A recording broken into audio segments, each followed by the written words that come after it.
Histoire premier-né, premier mariage. Il était une fois un roi qui avait un fils de 3 ans et qui était obligé de faire la guerre à un autre roi. Puis, alors que ses navires rentraient chez eux après avoir remporté une splendide victoire, une tempête éclata et toute sa flotte était sur le point de couler. Mais le roi jura qu'il sacrifierait à la reine des mers la première créature mâle qui viendrait à sa rencontre lorsqu'il atteindrait la terre et entrerait dans sa capitale. Ainsi, toute la flotte atteignit le port en toute sécurité. Mais le prince de 5 ans, qui n'avait pas vu son père depuis 2 ans et qui était enchanté du tonnerre du canon à l'arrivée des navires, s'éloigna secrètement de ses serviteurs et courut au débarquement. Et quand le roi débarqua, il fut le premier à se jeter dans ses bras en pleurant de joie. Le roi fut effrayé en pensant à la reine des mers.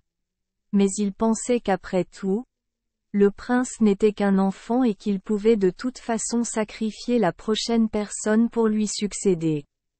Mais à partir de ce moment-là, personne ne put réussir un voyage en mer, et le peuple commença à murmurer parce que le roi n'avait pas tenu la promesse qu'il avait faite à la reine des mers. Mais le roi et la reine ne laissèrent jamais sortir le prince sans une grande escorte, et il ne fut jamais autorisé à monter à bord d'un navire, malgré tout son désir de le faire. Au bout de quelques années, ils oublièrent peu à peu la reine des mers, et lorsque le prince eut 10 ans, un petit frère vint le rejoindre. Peu de temps après, l'aîné des princes se promenait avec son précepteur et plusieurs autres messieurs. Et lorsqu'ils atteignirent l'extrémité des jardins royaux au bord de la mer, c'était un jour d'été, inhabituellement clair, ils furent soudain enveloppés par un épais nuage, qui disparut aussi vite qu'il était venu. Et quand il disparut, le prince n'était plus là, il ne revint pas non plus, au grand chagrin du roi, de la reine et de tout le pays. Entre-temps, le jeune prince, désormais seul héritier de la couronne et du royaume, grandit, et quand il eut 16 ans, ils commencèrent à songer à lui trouver une épouse. Car le vieux roi et la vieille reine souhaitaient le voir épouser la fille de quelque monarque puissant dont ils étaient alliés, avant de mourir. Dans cette optique, des lettres furent écrites et des ambassades envoyées dans les pays les plus lointains. Pendant que ces négociations se poursuivaient, on commençait à dire que le bord de la mer était hanté. Plusieurs personnes avaient entendu des cris, et plusieurs qui s'étaient promenés au bord de la mer tard dans la soirée étaient tombés malades. À la fin, personne n'osa s'y rendre après 11 heures du soir, car une voix ne cessait de crier du large: « Premier-né, premier marié ».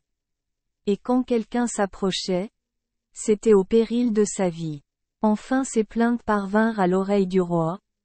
Il convoqua son conseil, et il fut décidé d'interroger une femme sage, qui avait déjà prédit de nombreux événements mystérieux, qui s'étaient tous produits exactement comme elle l'avait annoncé. Lorsque la femme sage fut amenée devant le roi, elle dit que c'était le prince qui avait été emmené à la mer qui appelait, et qu'il faudrait lui trouver une épouse, jeune, belle et appartenant à l'une des plus nobles familles du pays. La terre, et elle ne doit pas avoir moins de 15 ans et pas plus de 17 ans. Cela semblait une difficulté sérieuse, car personne ne voulait donner sa fille à un roi des mers. Cependant, alors que les cris et l'agitation ne cessaient pas, la sage-femme dit qu'il serait peut-être bon de construire d'abord une petite maison au bord de la mer, peut-être qu'ensuite le tumulte pourrait s'apaiser. En tout cas, dit-elle, aucun fantôme ne hanterait les lieux pendant la construction. Il n'est donc pas nécessaire d'employer plus de 4 ouvriers, qui pourraient d'abord préparer un terrain, puis poser les fondations en pierre et enfin ériger la petite maison, ne comprenant pas plus de 2 belles et agréables pièces, l'une derrière l'autre, et un bon plancher. Point. La maison fut érigée avec soin, et l'architecte royal dut lui-même diriger les travaux, afin que tout se déroule le mieux possible. Et pendant la construction, il n'y avait pas de bruit mystérieux, et tout le monde pouvait voyager paisiblement le long du bord de la mer. C'est pour cette raison que les 4 ouvriers ne se précipitèrent pas dans leur travail, mais aucun d'eux ne pouvait s'absenter un seul jour, car alors le tumulte recommençait sur le rivage et on entendait les cris « Premier-né, premier marié ». Quand la petite maison fut enfin achevée, les meilleurs charpentiers vinrent y travailler, puis les peintres et autres artisans, et enfin elle fut meublée, car lorsque les travaux ne s'arrêtèrent que pour un seul jour, les cris se firent entendre de nouveau la nuit. Les chambres furent aménagées aussi somptueusement que possible, et un grand miroir fut accroché dans le salon. Selon les instructions de la sage-femme, il était suspendu de telle manière que, du lit de la chambre, même si l'on tournait le visage vers le mur, on pouvait encore voir qui franchissait le seuil du salon. Car la porte entre chaque pièce devait toujours rester ouverte. Quand tout fut fini et que la petite maison fut aménagée avec une splendeur royale, les cris « Premier-né, premier marié ». Le bruit recommença à retentir depuis le rivage. Et il fut nécessaire, malgré le refus de tous, de suivre le conseil de la sage-femme et de choisir 3 des plus belles jeunes filles âgées de 15 à 17 ans, appartenant aux premières familles du pays.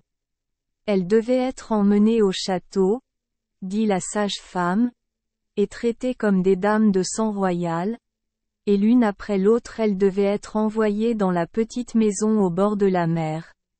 Car si l'un d'eux trouvait grâce aux yeux du prince de la mer, alors l'agitation cesserait sûrement.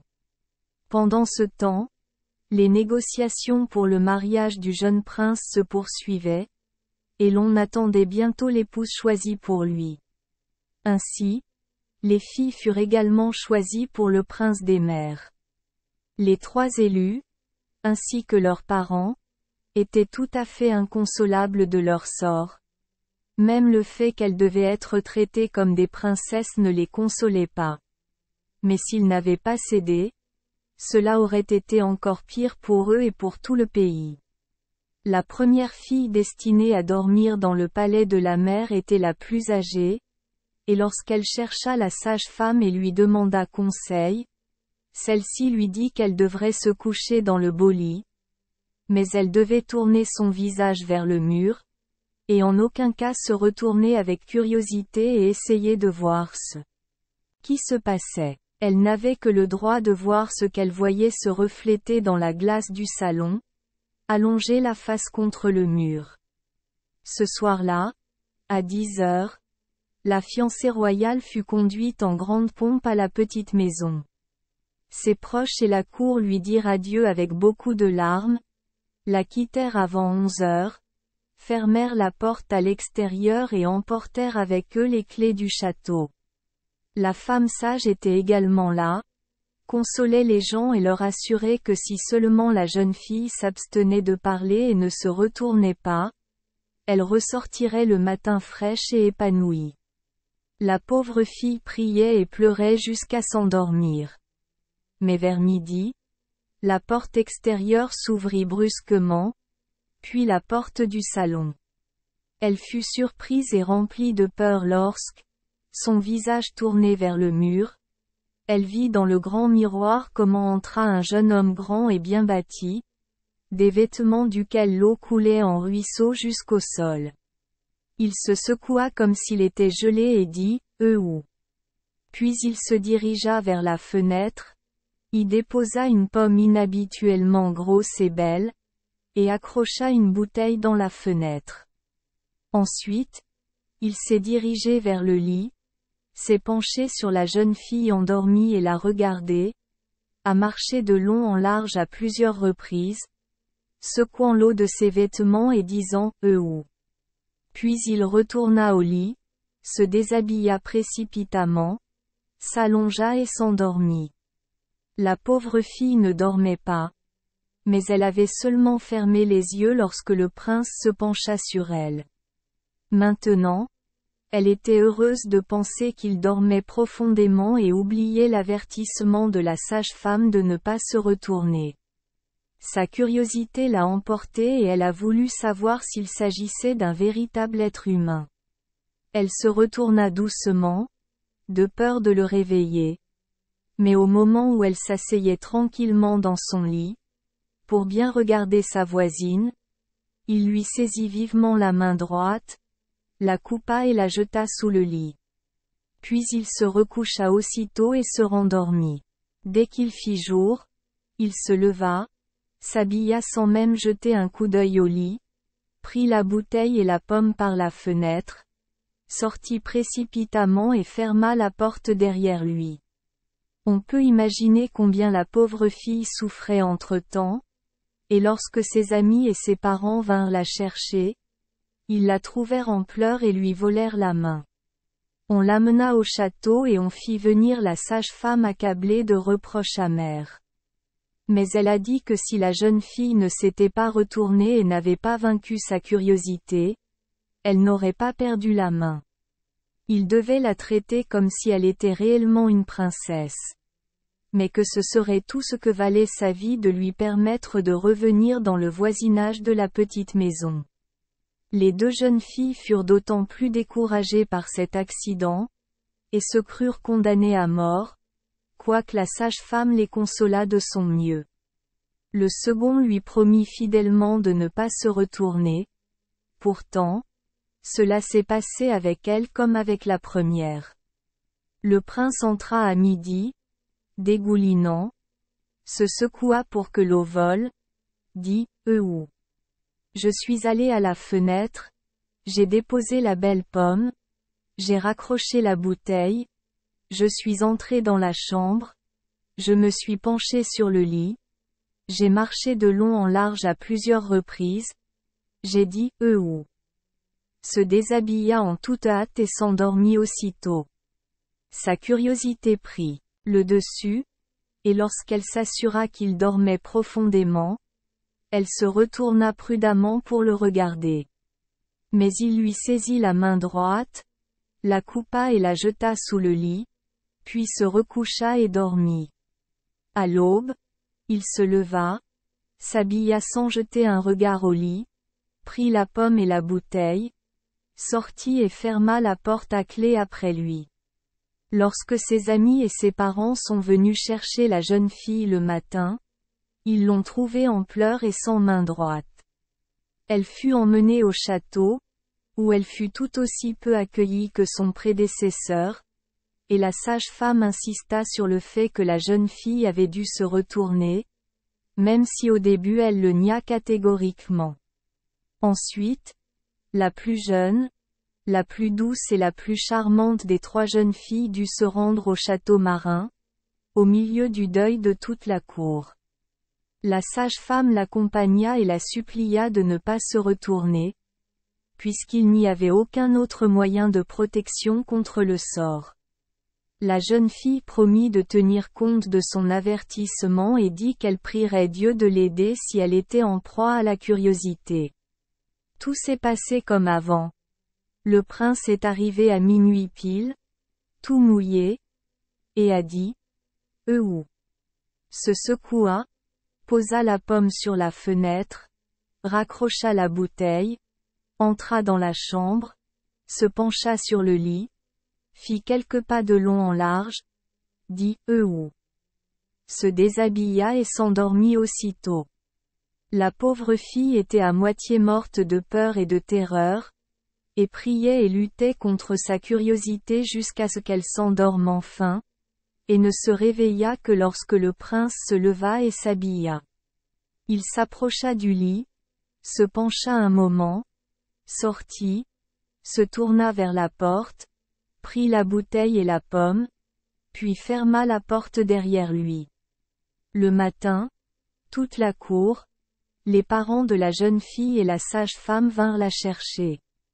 Elle vint à leur rencontre en pleurant de joie, et fut conduite au château en triomphe et avec une joie indescriptible. Le roi et la reine l'embrassèrent, et elle reçut les mêmes honneurs destinés à la princesse qui devait arriver dans les prochains jours épouser l'héritier du trône. Or, la jeune fille devait dormir chaque nuit dans la petite maison au bord de la mer, et chaque soir le prince revenait avec sa pomme et sa bouteille, et chaque matin il repartait à l'aube. Mais il lui semblait que chaque soir et chaque matin, il la regardait un peu plus longtemps, mais elle, toujours silencieuse, timide et tournée vers le mur, n'osait voir plus que ce que son miroir lui montrait de ses allées et venues. Mais les deux autres filles, qui avaient perdu leurs mains et qui n'habitaient plus le château, étaient jalouses de l'honneur fait à la plus jeune, et menaçaient de la faire supprimer si elle ne leur rendait pas les mains. La jeune fille alla en pleurant vers la sage-femme, et celle-ci dit que, lorsque le prince se serait couché comme d'habitude, elle dirait, en gardant la face tournée vers le mur, les deux jeunes filles me verront tuer, ou bien elles rendront leurs mains. Mais elle ne devait offrir aucune autre information ni dire un autre mot. Le cœur battant, la pauvre fille attendit que le prince vienne, et quand il se fut penché plus longtemps que d'habitude sur le lit, soupira, puis se déshabilla en toute hâte et s'allongea. La jeune fille dit, frémissante et tremblante, les deux jeunes filles me verront tuer. Ou bien reprendre la main. Le prince répondit aussitôt, prenez les mains, elles sont couchées sous le lit, et la bouteille accrochée à la fenêtre, et versez un peu du contenu de la bouteille sur leurs bras et leurs mains, joignez-les ensemble, liez-les, enlevez les pansements dans 3 jours et les mains seront guéries. La jeune fille ne répondit rien et s'endormit. Le matin, le prince se leva comme d'habitude, s'approcha plusieurs fois du lit et la regarda du pied du lit. Mais elle n'osa pas lever les yeux et ferma les yeux. Il soupira, prit sa pomme. Mais il laissa la bouteille et partit. Lorsque la jeune fille se leva, elle fit ce qu'il lui avait dit, et au bout de 3 jours elle ôta les bandages, et les mains des filles étaient saines et entières. La princesse étrangère arrivait et le mariage devait être célébré le plus tôt possible. Pourtant, elle n'était pas équipée avec plus de magnificence que l'épouse du prince de la mer, et toutes deux étaient également honorées par le roi et par la cour. Cela agaçait les deux autres filles, et elles menacèrent de nouveau de faire supprimer la plus jeune si elle ne leur faisait pas goûter la pomme que le prince apportait toujours avec lui. La jeune fille demanda de nouveau l'avis de la femme sage, en qui elle avait confiance. Et cette nuit-là, quand le prince se fut couché, elle dit, « Les deux jeunes filles me verront tuer, sinon elles gagneraient votre pomme. » Alors le prince dit, « Prends la pomme qui est dans la fenêtre, et quand tu sortiras, pose-la par terre et suis-la où qu'elle roule.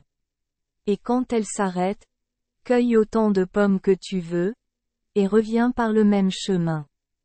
Tu es venu. » La jeune fille ne répondit rien et s'endormit.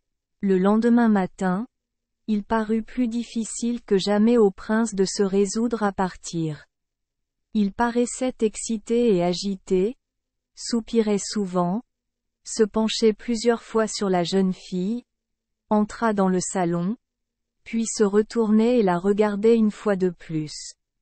Finalement, quand le soleil se leva, il sortit précipitamment et ferma la porte derrière lui. Quand la jeune fille se releva, elle ne put s'empêcher de pleurer, car elle commençait réellement à aimer le prince. Puis elle prit la pomme, et lorsqu'elle fut devant la porte, la posa par terre, et elle roula, et elle la suivit, très, très loin, jusqu'à une région inconnue d'elle. Là, elle arriva devant un haut mur de jardin, au-dessus duquel pendaient des branches d'arbres chargées de beaux fruits. Elle atteignit enfin un grand portail, orné d'or et d'ornements splendides, qui s'ouvrit tout seul tandis que la pomme roulait vers lui. Et la pomme roula à travers le portail et la jeune fille la suivit dans le jardin, qui était le plus beau qu'elle ait jamais vu. La pomme roula jusqu'à un arbre bas, chargé des pommes les plus magnifiques, et là elle s'arrêta. La jeune fille prit tout ce que pouvait contenir son tablier de soie et se tourna pour voir de quelle direction elle venait et où se trouvait le portail par lequel elle devrait passer pour revenir. Mais le jardin était si beau qu'elle eut envie de profiter encore un peu de ses charmes, et sans penser aux paroles du prince, elle toucha la pomme avec son pied, et elle se remit à rouler. Soudain, le portail se referma dans un grand fracas.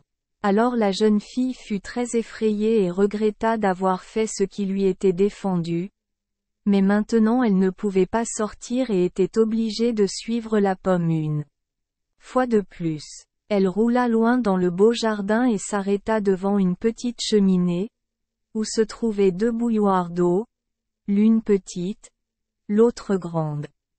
Il y avait un grand feu qui brûlait sous la grande bouilloire, mais seulement un feu faible sous le plus petit. Maintenant, quand la pomme s'est arrêtée là, la jeune fille ne savait plus quoi faire. Alors l'idée lui vint de gratter le feu sous la grande bouilloire et de le mettre sous la petite. Et bientôt la bouilloire sur le petit feu commença à bouillir et la bouilloire sur le grand mijota. Mais elle ne pouvait pas y rester. Et comme elle avait déjà désobéi à l'ordre qui lui était donné, elle ne s'attendait pas à mourir, rien de moins, et s'y résignait entièrement, car elle avait perdu tout espoir de conquérir le prince. Alors elle donna une autre poussée à la pomme, et elle roula dans une prairie au milieu du jardin, et là gisaient deux petits enfants, endormis, sous le soleil brûlant qui frappait droit sur eux. La jeune fille eut pitié des enfants, et elle prit son tablier et le recouvrit de pour les protéger du soleil, et ne garda que les pommes qu'elle pouvait mettre dans son petit panier. Mais elle ne pouvait pas non plus rester ici, alors elle toucha à nouveau la pomme, et elle roula et avant qu'elle s'en rende compte, la jeune fille se retrouva au bord de la mer. Là, sous un arbre ombragé, le prince dormait, tandis qu'à côté de lui était assise la reine des mers. Tous deux se levèrent lorsque la jeune fille approcha, et le prince la regarda avec inquiétude et tendresse dans ses yeux brillants. Puis il sauta dans la mer, et l'écume blanche se referma sur lui. Mais la reine des mers, furieuse, s'empara de la jeune fille, qui pensait que son dernier moment était arrivé, et implora une mort miséricordieuse. La reine des mers la regarda et lui demanda qui lui avait donné la permission de passer au-delà du pommier. La jeune fille avoua sa désobéissance et dit qu'elle l'avait fait sans vouloir aucun mal, sur quoi la reine des mers dit qu'elle verrait comment elle s'était conduite et la punirait en conséquence. Là-dessus, la reine des mers poussa la pomme, et elle roula à travers le portail menant au pommier. La reine de la mer vit que le pommier n'était pas blessé, poussa de nouveau la pomme et elle roula vers la petite cheminée. Mais quand la reine de la mer vit la petite bouilloire bouillir furieusement, tandis que la grande se refroidissait, elle se mit très en colère, saisit sauvagement le bras de la jeune fille et se levant de toute sa hauteur, elle demanda : « Qu'as-tu osé faire ici ? Tu prends le feu de dessous ma bouilloire et tu le mets sous la tienne ? » La jeune fille ne savait pas qu'elle avait fait quelque chose de mal et a dit qu'elle ne savait pas pourquoi. Alors la reine de la mer répondit : « La grande marmite signifiait l'amour entre le prince et moi, la petite l'amour entre le prince et toi. Puisque tu as pris le feu de dessous ma marmite et l'as mis sous la tienne, le prince est maintenant violemment amoureux de toi, tandis que son amour pour moi est presque éteint. Regarde, s'écria-t-elle avec colère. Maintenant ma bouilloire a complètement arrêté de bouillir, et la tienne déborde. Mais je verrai quel autre mal vous avez fait et je vous punirai en conséquence. Et la reine de la mer poussa de nouveau la pomme avec son pied, et elle roula vers les enfants endormis, qui avaient été recouverts du tablier. Alors la reine de la mer dit, « C'est vous qui avez fait cela? » « Oui, » répondit la jeune fille en pleurant, « mais je ne voulais aucun mal. J'ai couvert les petits avec mon tablier pour que le soleil ne les brûle pas si fort, et j'ai laissé avec eux les pommes que je ne pouvais pas mettre dans mon panier. » La reine de la mer dit, « Cet acte et votre véracité sont votre salut. Je vois que tu as un bon cœur. Ces enfants sont à moi et au prince. Mais comme ils t'aiment maintenant plus que moi, je te le remets. Retournez au château et dites-là ce que je vous dis, que votre mariage avec mon prince doit être célébré en même temps que celui de son jeune frère. Et tous vos bijoux, vos ornements, votre robe de mariée et votre chaise nuptiale seront exactement comme ceux de l'autre princesse. À partir du moment où le prêtre bénit le prince et vous-même, je n'ai plus de pouvoir sur lui. Mais puisque j'ai veillé à ce qu'il ait toutes les qualités qui ornent un souverain, j'exige qu'il devienne l'héritier du royaume de son père. Car il est le fils aîné. Le prince cadet peut régner sur le royaume que son épouse lui apporte. Vous devez leur dire tout cela, car ce n'est qu'à ces conditions que je libérerai le prince. Et quand tu seras paré de tes parures de mariée, viens vers moi ici, à l'insu de personne, afin que je voie comment ils t'ont paré. Voici la pomme qui vous montrera le chemin sans que personne puisse savoir où vous allez. » Sur ce, la reine de la mer s'écarta d'elle et poussa la pomme. Elle roula hors du jardin et vers le château, où la jeune fille, avec un mélange de joie et de terreur, remit au roi le message de la reine des mers et lui dit ce qu'elle demandait pour le prince. Le roi promit volontiers tout ce qui était désiré, et de grands préparatifs furent immédiatement faits pour le double mariage. 2 chaises de mariée furent placées côte à côte, 2 robes de mariée et 2 parures de bijoux exactement semblables furent préparées. Lorsque la jeune fille eut été habillée de ses plus beaux atours de mariée, elle feignit d'avoir oublié quelque chose, qu'elle dut aller chercher à un niveau inférieur. Elle descendit avec sa pomme et la posa par terre. Elle roula aussitôt jusqu'à l'endroit au bord de la mer où elle avait trouvé la reine de la mer et le prince, et où la reine de la mer l'attendait maintenant. « C'est bien que vous soyez venus, » dit la reine des mers, « car la moindre désobéissance vous aurait signifié un malheur. Mais à quoi ressembles-tu? Êtes-vous habillée comme la princesse? Et la princesse n'a-t-elle pas de meilleurs vêtements ni de meilleurs bijoux? » La jeune fille répondit timidement qu'ils étaient habillés exactement de la même manière. Alors la reine de la mer arracha sa robe de son corps, détacha les bijoux de ses cheveux et les jeta à terre, s'écria. « Est-ce ce à cela que devrait ressembler la fiancée de mon prince? Puisque je te l'ai donnée, je te donnerai aussi ma tenue de mariée. » Et sur ce, elle souleva un gazon sous le grand arbre, et un sanctuaire orné d'or et de pierres précieuses apparut, d'où elle sortit sa tenue de mariée, qui convenait à la jeune fille comme s'il avait été fait pour elle. Et il était si coûteux et si couvert de pierres précieuses que la jeune fille était presque aveuglée par son éclat. La couronne aussi brillait de lumière et était sertie des plus merveilleuses émeraudes, et tout était magnifique au-delà de ce qu'aucune princesse n'avait jamais porté. Maintenant, dit la reine des mers, lorsqu'elle eut fini de parer la jeune fille, maintenant, retournez au château et montrez-leur comment j'étais habillée lorsque j'ai épousé le prince. Tout cela, je le donne en cadeau gratuit à vous et à vos descendants. mais vous devez toujours vous comporter de manière à ce que le prince soit content de vous, et vous devez faire de son bonheur votre première pensée toute votre vie. C'est ce que promit la jeune fille avec des larmes honnêtes, et la reine de la mer lui dit de partir. Quand elle était de nouveau au château, tous étaient étonnés de la beauté et du prix de sa robe et de ses bijoux, auprès desquels ceux de l'autre princesse n'étaient rien. Les trésors de tout le royaume n'auraient pas suffi à payer une pareille mariée.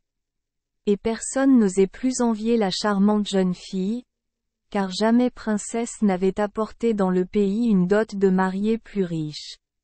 Alors tous se rendirent en procession solennelle à l'église, et les prêtres se tenaient devant les chaises nuptiales, leurs livres ouverts, et attendirent le prince qui, selon la parole de la reine de la mer, ne viendrait que lorsque la bénédiction serait prononcée. Ils attendirent avec impatience, et le roi finit par dire à l'un des plus grands nobles de s'asseoir dans le fauteuil nuptial à la place du prince. Ce qu'il a fait. Mais au moment même où le prêtre commençait à prier, les deux ailes du portail de l'église s'ouvrirent rapidement et un homme grand, fort et belle, aux yeux brillants, vêtu royalement, entra, s'approcha du fauteuil nuptial et poussa son mandataire. Si précipitamment qu'il faillit tomber et s'écria « Ici, c'est ma place. Maintenant, prêtre, prononce la bénédiction. » Pendant que la bénédiction était prononcée, le prince se tut de nouveau, puis il salua avec joie ses parents et toute la cour, et avant tout il embrassa sa femme, qui osa pour la première fois le regarder attentivement. Désormais, le prince fut comme tout autre être humain et, à la fin, il hérita du royaume de son père et devint un grand dirigeant de renommée mondiale, aimé de ses sujets et adoré de sa femme. Ils vécurent longtemps et heureux, et leurs descendants sont toujours les dirigeants du pays sur lequel il régna. Note, premier-né, premier mercredi, est un traitement purement suédois et résolument caractéristique d'un motif de rédemption similaire. De la collection de manuscrits de Hilton Cavalius et Stevens, communiqué par Dr. V. Sidoflund. Merci les enfants des Esperluette Croisillon 39. Avoir écouté des contes de fées au jour Esperluette Croisillon 39. 8. Espérons que les histoires apporteront aux enfants des moments heureux et significatifs. Si vous aimez notre chaîne, veuillez appuyer sur le bouton S Esperluette Croisillon 39. Abonner, pour ne manquer aucune histoire intéressante. Je vous souhaite une bonne nuit de sommeil et de beaux rêves. Rendez-vous dans la prochaine histoire.